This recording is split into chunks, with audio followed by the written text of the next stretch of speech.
Alright, howdy there, partner. Welcome back to the channel. This is why you hate yourself.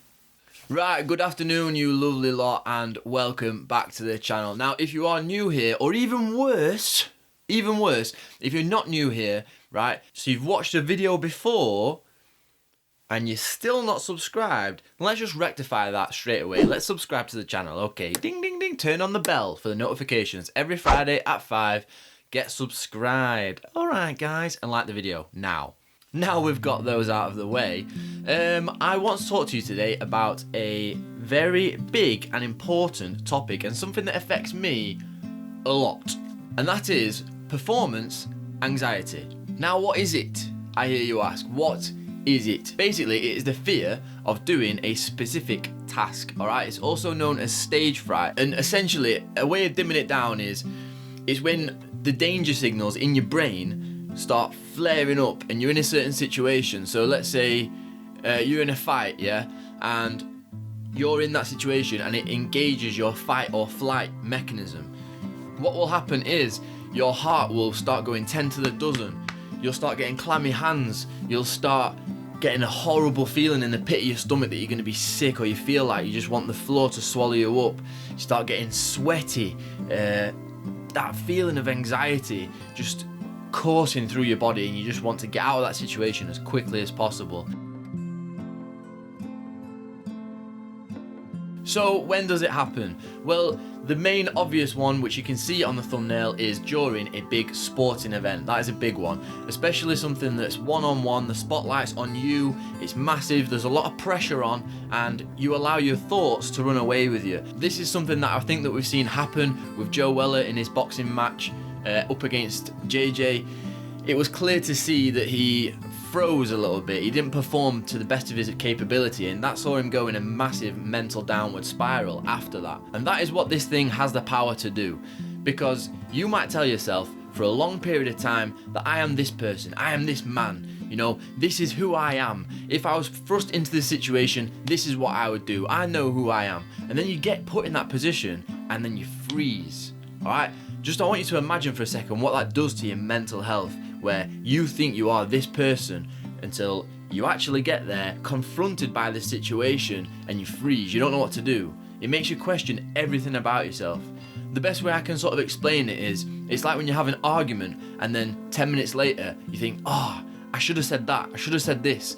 And that is exactly what performance anxiety is. It's kicking yourself for things that you should have done, things that you know you're capable of, but for whatever reason, in that moment, something goes. You can't do it, you can't perform. Other times where this can happen are public speaking is a big one. Comedians, I reckon comedians, stand-up comedians must have this all the time. And then there's another big one, which everybody is thinking about, it's quite funny. It's sex, alright? It's when you're going down and at it. If any young man especially out there wants to sit and tell me that they've never had a moment where they've overthought it in their head and it's all gone to pot because of that, I think you're lying. But finally, and this is one that is quite big for me and quite prevalent in my life, is when your beliefs are called into question. Now, what do I mean by that is, the best example I can kind of give is the big BLM movement that we saw, and rightly so. And the sort of lesson from that was, it's not enough to not be racist. You need to be actively anti-racist, yeah? And that's something that I took quite seriously and thought, yeah, do you know what? I've always been really liberal, always really open-minded. You know, I understand this position. And I remember a time when I was in Barclays Bank, I was working in Barclays, and a customer came in. We had, one of my colleagues was from Nepal. She was Nepalese.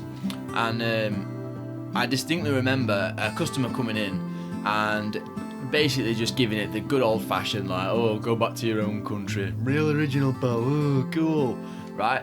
And I sort of heard this, and I don't know, you know when time sort of stops, right? That's how it felt. Time sort of stood still, and all these thoughts were racing through my head, right, at the same time. Like, my heart started going, my stomach started feeling horrendous, because this is something that I disagree with, but my fight or flight mechanism's kicking in and saying, it's safer for you to not say anything. It's safer for you to turn a blind eye. And so my heart's going, and the long story short, in this situation, I end up saying to the guy, confronting the guy about it, right? But there's something in my body that's making that really, really difficult to do. And it takes courage, because I was scared. I was scared to say something, I'll be honest, and I'm not sort of scared to say that now.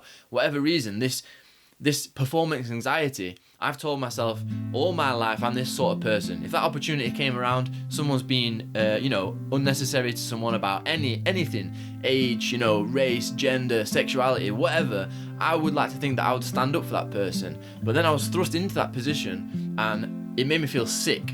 Right, sick to the stomach, and I didn't understand why. And that's where my curiosity started to come along with performance anxiety, and really trying to understand what it does. So I confronted that guy. I said what I should have said and what I needed to say, and ultimately he got told. Right, he got banned from the bank and was never welcome back. We shut his account down. But that's just one instance of where this can happen, and it can happen in your everyday life. It doesn't always have to be under the lights and cameras on pay-per-view boxing. It can be in your day-to-day life.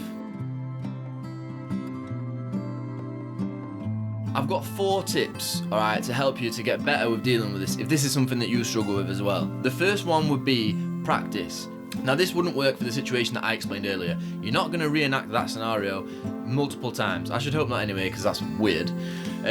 But if it's something like, I'm going to keep going back to the boxing match. If it's a boxing match, right, the best thing you could have done in that position is to simulate as best you can in real life that event happening. So get in a ring, get people watching, get under the spotlights, that sort of thing. Get fake cameras in even, because it will allow your mind to numb yourself to that situation, because it's been there before, it's gotten used to it, it's conditioned. So if you train and practice that situation, when the real one comes, performance anxiety is going to be nowhere to be seen, alright? The second one, number 2, is to focus on success, not what could go wrong if you don't succeed, alright? And in terms of envisaging something going right rather than envisaging it going wrong. If you're anything like me, you're an overthinker, which means any situation that you get put in, you've already thought about 100 times. But if you're going to do that in a positive way, then it's all about imagining, right, I'm going to see myself scoring that goal in the World Cup final.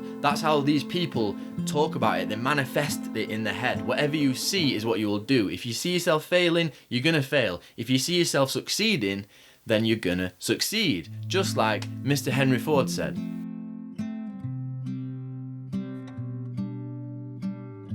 Number 3, and this is something that I use all the time to try and take control of my subconscious.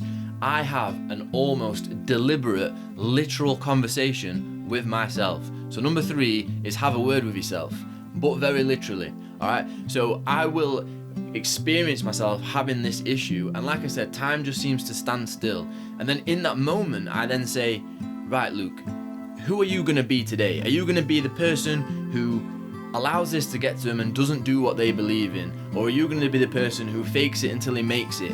He thrusts himself out of his comfort zone, because our comfort zone is just holding us back, right?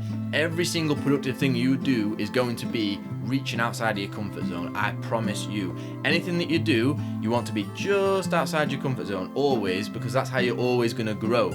So having this conversation and putting yourself in check and saying, no, right, I'm not going to do that. I'm going to take action this time. I will not freeze. I'm going to do this.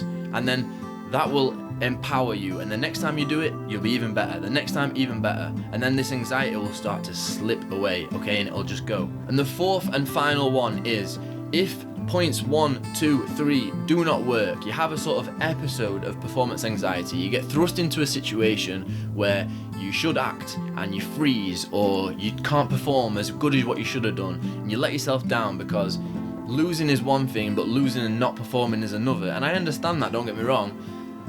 The key to this is to not be too hard on yourself and not to focus too much on it. Accept that that's what happened and move past it. Because if you are to fixate on that happening, oh my God, I can't believe I allowed that to get to me. I can't believe I got so anxious. Do you know what's going to happen next time you do it? You're going to do the exact same thing, because that's the thing that you are practicing. You are practicing the anxiety, and it will repeat itself.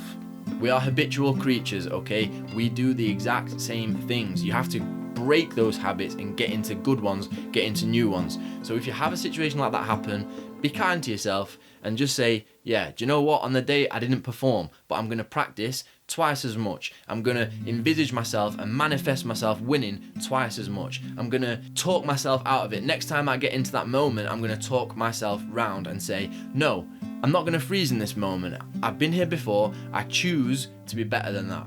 Now, I'm talking like I'm the expert. I've got my own head worked out perfectly. I definitely haven't. But what I am doing is I'm asking myself the right questions, and that's what this is all about. You need to ask yourself, why do you feel that way? Is it useful for you to have that reaction? You can't help how you feel, but you can help what you do with it. And it comes down to that at the end of the day.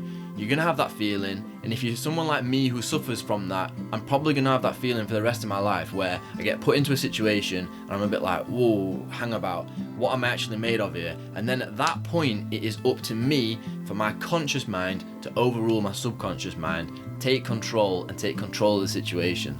Anyway, that is just my sort of small, quick update on what I think performance anxiety is, where I think it's happened before, where it's happened to me before. If you've got any stories of when you've suffered with this, then please let me know in the comments down below. It would be greatly appreciated. If you've got any value at all from this video, make sure you smash like, make sure you subscribe and tell a friend. It would be greatly appreciated. We're wanting to grow this year. Every single Friday at 5, I want to see you here, alright? Or at least having it bookmarked, ready to watch a little bit later on. But yeah, just a nice little sit down from me to you.